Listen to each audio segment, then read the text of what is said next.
hawaasaa tanaa waliin mari'an murtii dabarsuu hedduu sikkooman murtii dabarsu san Yaa'insi koomaandoo dhaddacha guutaatti guyyaa lamaaf geggeeffamuu eegaleera.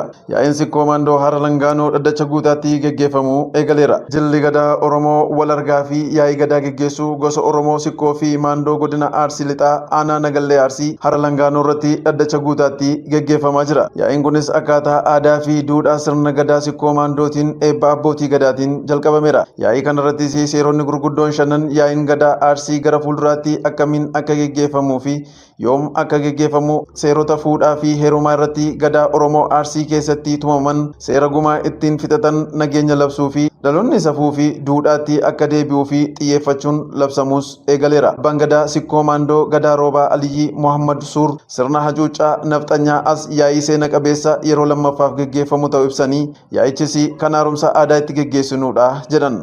Yaa'iin sikkoo maandoo asitti kan amma godhamaa jiru kuni yaa'ii seena qabeessa.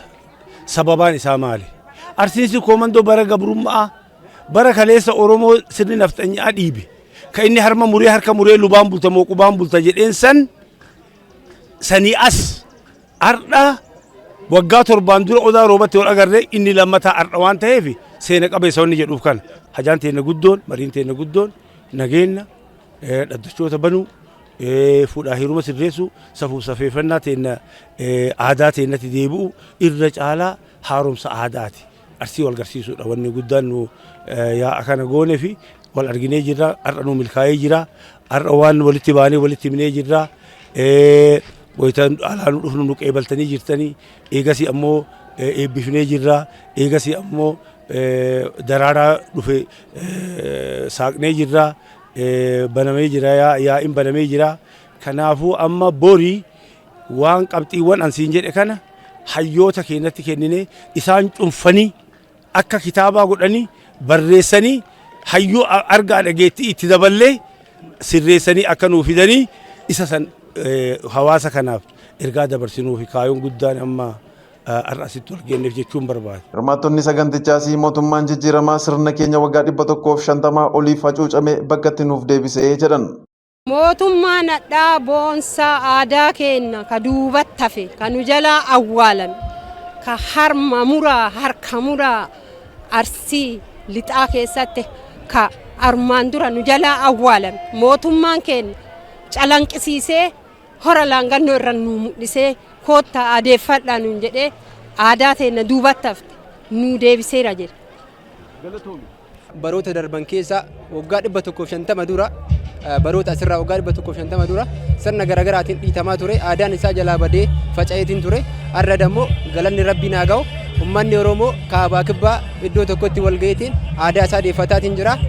Kanaafu baga gammadanii baga gammadee jechuun hin barbaadu uummata Oromootiin. Dhawwan Siinqees Jilichi nageenya waaressee safuu fi aadaa duudhaa ganamaas deebisuun tokkummaa cimsaa jedhan. Oromoon nagaa labsaa nagaa bakka guddaa qaba har'allee jila har'aa kanarratti kaayyoon guddaa fi ijjannoon guddaan nagaa fi tokkummaan uummata Oromoo argame biyya Itoophiyaa kana keessatti nagaanni akka uumamuu danda'uu fi waliin jireenyii fi waliin hojjechuun waliin misoomuun alatti dhimmi biraa akka hin jiraannee fi tokkummaa cimsuu fi nagaa labsuudhaaf jilli kun kan asitti argame. Aadaan kiyya kun deebuudhaan gammachuun baay'ee na dhagame.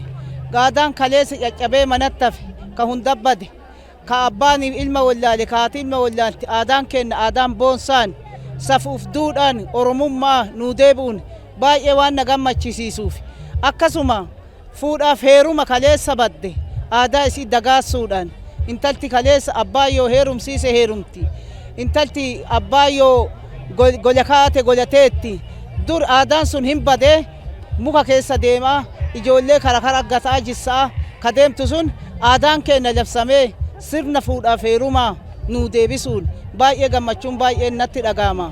Aadaa boonsaa ta'e aadaa Oromoo safuu Oromoo kakaleessa nu jalaa caccabee bade san adda bakkatti nu deebee ummanni sikkoo maandoo wal beekee utaawaayu Arsiin wal beekee walitti bahee sirna ofii dagaagsifatuuf aadaa boonsaa ofii takaleessa badde san bakka deebisuuf waan yaa'ee mirga ofii kabajjee akkanatti utaawaayu wal beekee safuu ofii takaleessa baddee hafte san deebisee waan jedhuuf na gammachisiisee aanaa Shashamannee irraa bahee hagasii dhufee ayyaana kiyya ayyaanteeffadhee aadaa kiyya boonsaa mul'isee ateetee baafadhee. Siikoomandoo irratti immoo dubartoota keessattuu diinagdee irratti hawaasummaa irratti aadaan bakka itti deebi'uun gahee olaanaa qabaa jechuudha. Sababbiin isaa maaliin miidhama kaleessa ture san gama hawaasummaatiin rakkoolee jiruun san irraa maqsuu danda'a. Diinagdee keessatti illee dubartoonni diinagdee ofiitiin akka utuban akka bahanii mul'atan gahee olaanaa qabaa kan jedhu san qabadha. Keessattuu fakkeenyaaf amma kan har'a ka'aa ture tokko yaa kanarratti kan inni eegamu nageenya. Nageenya irratti immoo kan abbummaadhaan yookaan olaantummaadhaan miidhamu dubartiidha jechuudha. Sababbiin isaa maaliin ilmaan qabdi, ilmaan guddifatti, rakkoon nageenyaa immoo balaadha, mana ishii diigaa, ilmaan ishii jalaa balleessaa. Kanaaf tokko sirna kanarratti abdii guddaadhaan kan eegaa jiru nageenyaa kan jedhu san. Abbootiin gadaa fi maanguddoon bakkichatti argamanis safuu cabee bakkatti kan deebisuu fi dhaloota kan barsiisu ta'uu dubbatan. Amma deemaa dhufu wal barsiisuu, wal barachuu waan gaarii fudhannee waan badaa walitti himuu hanna of keessaa balleessu Oromoon hin hatuun kijibuun hatuun waan hin jirre jira jechuun wal ganuu yookiin wali gurguranii wal kaaduun aadaa keenya malee ta'u walitti himamee labsiin guddaan borganama eegala jennee eenyu. Kana geggeessuu keenya walagguun keenya ilmi keenya wal barachuu ilma keenya ka to'annaa irraa dhooggu ka baay'ee dubbatu baay'ee irraa dhooggu ka gadaa wallasiin gadaa beeksisuu ka amantaa keessatti dara dubbatu irraa dhooggu ka intala namaa fuudhee keessa gurgurte karaa gatee finni karaa irratti hafu san dhooggu kana barbaadu kana bu'aa buusa. Qeerroo fi qarreen bakkichatti argamanis dargaggoonni duudhaa fi safuu qabatanii akka guddatanii fi kan fayyadu ta'uu ibsanii sirna dabees bakkatti ni deebisaa dubbatan. Dhugaa gammachuu guddaatu natti dhaga'ama. Maaliif yoo jette asiin dura dhiibamaa turre aadaa keenya kana dhabnee turre amma akkanatti wal geennee uummanni Arsii qofa osoo hin taane uummanni Oromoo hundi wal ga'ee iddoo kanatti jila kana geggeeffatu isaatu gammachuu guddaadha. Kanaafuu dhugaa gammachuu amma hin jedhamnetu natti dhaga'ama. Akkanatti qeerroon wal ga'ee walii galee wal ta'ee dhufee iddoo kanatti jila kana geggeeffatuun gammachuu amma hin jedhamnetu natti dhaga'ama.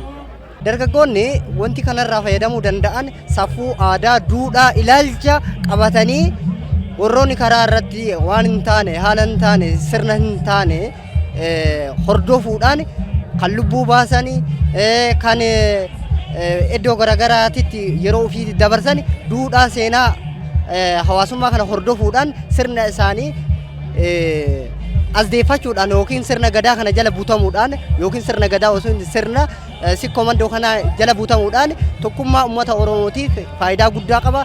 Namni gaafa tokkoome wal ta'a, namni gaafa wal ta'e diinagdee nageenya ofii mirkaneeffachuu danda'a waan ta'eef faayidaa guddaa qaba jedhee yaada.